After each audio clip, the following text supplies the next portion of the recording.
आवाज देने वाला हूं उनको आपने पहले सुन रखा है, आप उन्हें अच्छे से पहचानते हैं, उनकी आवाज में क्या दम है, या यूं कहूं कि वो वीर रस के एक उभरते हुए सितारे हैं। यस माय डियर फ्रेंड्स, मेरी मुराद है सजल नाम के एक ऐसे वीर रस के कवि से जिसने पिछली बार धमाका किया था और जीत हासिल की। वर्चुअल प्लेटफॉर्म पे आ रहे हैं आपके सामने सजल। प्रणाम गुरुजी। कैसे हो सजल? जी सर मस्त हैं हम तो एकदम। आप कैसे हैं सर? बस हमारी टेक्निकल टीम जो है ना बार बार हमारे मधुसूदन सर को अनम्यूट कर रही है, फिर बारी किसी और की आ जाती है। मेयर मधुसूदन दोनों सर कंफ्यूज हो रहे हैं कि चक्कर क्या है, और फिर लगातार हाइप क्रिएट हो रही है, डिमांड भी आ रही है मधुसूदन सर, कालिया सर, अरे सारे सर चिंता ही मत करो, एक से बढ़कर एक। और हमारे नए नए जो अभी हाल ही में मतलब क्या कहते हैं हितेंद्र जी, जो दूल्हे ताजा ताजा दूल्हे बन के आए होते हैं उसको क्या कहते हैं? मतलब नया नया सर, वो जो लगा करके हल्दी बिल्कुल चमकदार जिसका शरीर है, जिनके आंखों में हमेशा सिर्फ तैरते हुए सपने दिखाई देते हैं, ऐसा व्यक्ति हमारे सामने आ चुका है। निवर्तमान कुंवारा। चलिए तो सजल कुछ नया बनाया हो तो संक्षिप्त में सुनाओ, बहुत लंबा समय हो गया आपको देखे हुए। जी सर, जी सर। मध्य प्रदेश वही हो अभी? हाँ सर, हम वहीं के रहने वाले हैं, उस दमोह जिले के, जो भी बहुत प्रसिद्ध हो गया। जिस प्रकार देश में बंगाल प्रसिद्ध हो गया, उसी प्रकार हमारे मध्य प्रदेश में दमोह प्रसिद्ध। हाँ सर, अमूमन दो छोटी छोटी कविताएं सुनाने का मेरा मन है, जल्दी से खत्म करने का प्रयास करूंगा। पहली कविता स्वागत है, गीतात्मक रूप में है, और ये माहौल ऐसा है, मैं गीत लिखता नहीं हूँ, लेकिन ये माहौल ऐसा है कि इस वेदना को अगर कहीं पे पिरोया जा सकता है तो वो गीत नहीं पिरोया। सुनिएगा सर। कि आंखों में है पानी पानी, बेबसी में हाल बुरा है। आंखों में है पानी पानी, बेबसी में हाल बुरा है। चला जहां से था यह मानो, आज वहीं संसार खड़ा है, आज वहीं संसार खड़ा है। हमने तो सपने देखे थे ऊंची ऊंची तरक्की के।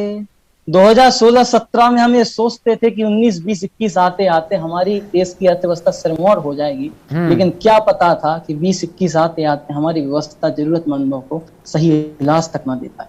कि हमने तो सपने देखे थे ऊंची ऊंची तरक्की के, धूमिल हो गए घूमते रह गए दोनों पाए चक्की से। छूटे सांसों के दो राही, छूटी मंजिल आशा की। जिस पगडंडी को पकड़े थे कारण बनी निराशा की।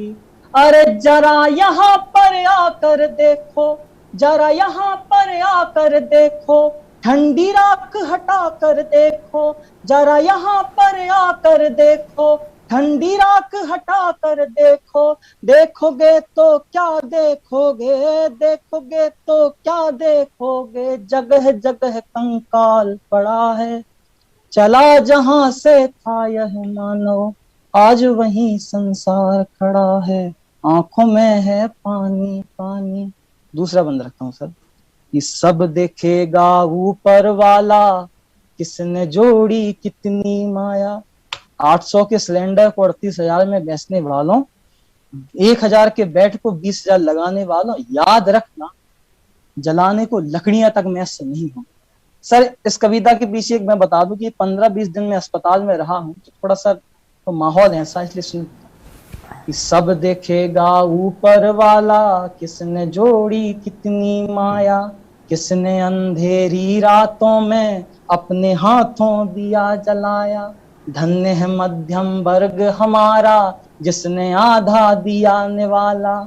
जिसने अपनी 2 रोटी से भूखों के पेटों को पाला। अरे लानत तो उन पर होगी, 100 दफा गिन कर होगी। लानत तो उन पर होगी, 100 दफा गिन कर होगी। जिनकी बंद तिजोरी में, जिनकी बंद तिजोरी में माल लूट का भरा पड़ा है। चला जहां से था यह मानो, आज वहीं संसार खड़ा है। आंखों में है पानी पानी। बहुत बढ़िया, बहुत तीसरा बढ़िया, बहुत बढ़िया। हूँ सर। सर इस बंद के साथ मैं इतना सा टिप्पण जोड़ना चाहता हूं कि जब हमारा देश किसी उपलब्धि को प्राप्त करता है तो उसकी जिम्मेदारी, उसकी सफलता का श्रेय सरकार को जाता है। तो आज हमारा देश जो गर्क में जा रहा है उसका जिम्मेदार कोई अज्ञात नामधारी सिस्टम क्यों है? ये सिस्टम क्या होता है, किसकी जिम्मेदारी है? सिस्टम क्या होता है, किसकी जिम्मेदारी है? कहाँ है चौकीदार हमारा, किसकी पहरेदारी है? ये तो पूरा पूरा समंदर चुटकी सा ईमान बचा है। राम नाम जपने वालों देखो यहाँ कोहराम मचा है। अरे ये विपदा तो बहुत बड़ी है, ये विपदा तो बहुत बड़ी है, खूंटी पे सरकार टंगी है। ये विपदा तो बहुत बड़ी है, खूंटी पे सरकार टंगी है। और चुनावों की रैली में, और चुनावों की रैली में कफन कहाँ बाजार लगा है। चला जहां से था यह मानो आज वही संसार खड़ा है। आंखों में है पानी पानी। उम्मीद करता हूँ कि सर ये गीत थोड़ा अच्छा लगा होगा सभी लोगों को। बहुत बढ़िया सजल, बहुत बढ़िया। और जो वास्तव में जो तुमने बीच में जो बताई थी ना, मैं इस मंच से जितने भी अस्पतालों के मालिक हैं, जितने भी दवाई बेचने वाले लोग हैं, जितने भी ऑक्सीजन कॉन्सेंट्रेटर बेचने वाले लोग हैं, मेडिकल से संबंधित व्यापार करने वाले लोग हैं, ये वक्त जो है वो लोगों की मजबूरी का फायदा उठाने का नहीं है। ये वक्त जो है काला बाजारी करने का नहीं है। ये वक्त जो है वो बेड को, एक एक बेड को जो है 2000 वाले बेड को 50,000 और 1-1 लाख रुपए में देने का नहीं है। सारा हिसाब किताब जो है ना वो यहीं धरती पे ही भगवान करके भेजता है आजकल। उसके पास भी सारा सिस्टम हो गया है, वो यहीं पे हिसाब किताब सब करके भेजेगा। किसी का कुछ करेगा, किसी का कुछ करेगा।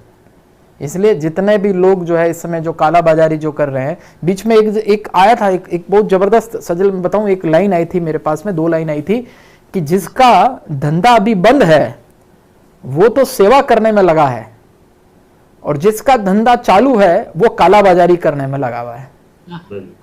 मतलब आप समझिए कितनी गंभीर बात है। तो जो ये मेडिकल जो है व्यवसाय अभी चल रहा है तो उसमें काला बाजारी करने के अंदर लगा हुआ है। बहुत बढ़िया सजल। और कैसे हो आप ये बताओ, बहुत लंबे समय बाद में मुलाकात हुई है, ऑलमोस्ट। मैं तो बिल्कुल उत्तम हूँ सर। लगभग 1 साल होने वाला है। बहुत अच्छा लगा लंबे समय बाद में आपको वापस से देखा। जी सर। मिलते रहेंगे ऐसे बार बार वर्चुअल मंच पे, और कभी मुलाकात भी करेंगे face to face. Hitendra sir. बहुत बढ़िया सजल। मुस्कुराते हुए इस मासूम चेहरे ने जो चेतावनी भरे अंदाज में प्रश्न चिन्ह खड़े किए हैं, वाकई उन प्रश्न चिन्हों को तायद किया हमारे बड़े भाई इस संस्थान के सीईओ निर्मल सर ने भी अपने माध्यम से, इस मंच के माध्यम से उन्होंने कह दिया है कि ये काला बाजारी जो कर रहे हो सारा हिसाब किताब चित्रगुप्त यहीं बैठा लिख रहा है। तो आपने इस कविता के माध्यम से आज के इस प्रासंगिक दौर को रेखांकित करते हुए बताया कि कहां से चीजें कितनी विद्रूप हो रही है, और इन विद्रूप चीजों को किस प्रकार से हम समेटकर मानवता के पक्ष में खड़े रहें, लोगों की सेवा करते हुए खड़े रहें। बहुत अच्छा सजल, बहुत ही ब्यूटीफुल वे में आपने अपनी इस कविता को प्रेजेंट किया। हमारे पास में लगभग 20 नाम और हैं, अलग अलग कवि अलग अलग अंदाज में प्रस्तुतियां देंगे। अब जो भूगोल को पूरा खोल